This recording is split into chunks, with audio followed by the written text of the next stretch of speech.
तर पुढील बातमी, एखादा विद्यार्थी हा 10वीत असला की त्यानं फक्त आणि फक्त अभ्यासच करावा अशी पालकांची किमान अपेक्षा असते. मात्र पंढरपूरमधील प्रथमेश मोरे या विद्यार्थ्यानं 10वी मध्ये असताना तबला विशारद होण्याचा मान पटकावलाय.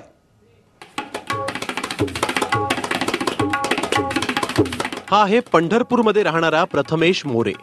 एखाद्या जादूगाराप्रमाणे तबल्यावर त्याचे हात फिरतायत आणि असा काही सूर कानी पडतो की सगळेजण मंत्रमुग्ध होतात. इयत्ता 10वी मध्ये शिकत असलेल्या प्रथमेशनं तबलावादन परीक्षेमध्ये विशारद मिळवली.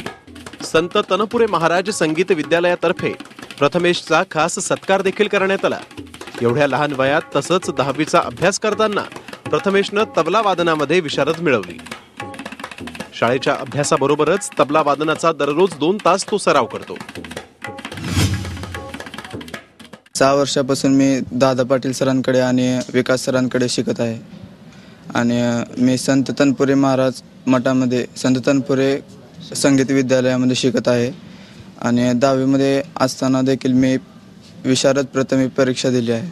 आणि मी रोज 1 तास रियाज करतोच घरी, पण जशी परीक्षा जवळ येईल तसे वेळ वाढवतो, म्हणजे 2 तास 3 तास असे रियाज करतो. प्रथमेश पंढरपुरातील संत तनपुरे महाराज संगीत विद्यालयात तबला शिकतोय. 2000 साली संत तनपुरे महाराज संगीत विद्यालयाची स्थापना पाटील पितापुत्रांनी केली होती. प्रथमेश प्रमाणे 400हून अधिक विद्यार्थी तबला वादनाचे प्रशिक्षण या ठिकाणी घेत आहेत. आतापर्यंत 15,000हून अधिक विद्यार्थ्यांनी तबला वादनाचे शास्त्रीय धडे इथे गिरवलेत.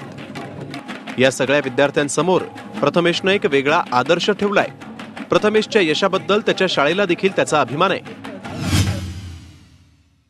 अभ्यासक्रम खूप टफ असतो. ते टफ अभ्यासक्रम करताना पण तो 10वी मध्ये असताना तो विशारदची जी फर्स्ट स्टेप असते, टोटल 3 स्टेप होत्या, पण मंडळाने 3री स्टेप कॅन्सल केली आणि 2 स्टेप ठेवल्या. तर ते पहिली स्टेप जी अवघड असते तो पास झालेला आहे. तर या निमित्ताने मला पालकांना सांगायचं की मुलांचं जे छंदाचे विषय असतात, कला असो स्पोर्ट असो, ते बंद करू नका, कारण मुलाच्या मनावर तेवढा परिणाम होतो. प्रथमेश मंगेश मोरे हमारे school Sinhagad public school Pandharpur का विद्यार्थी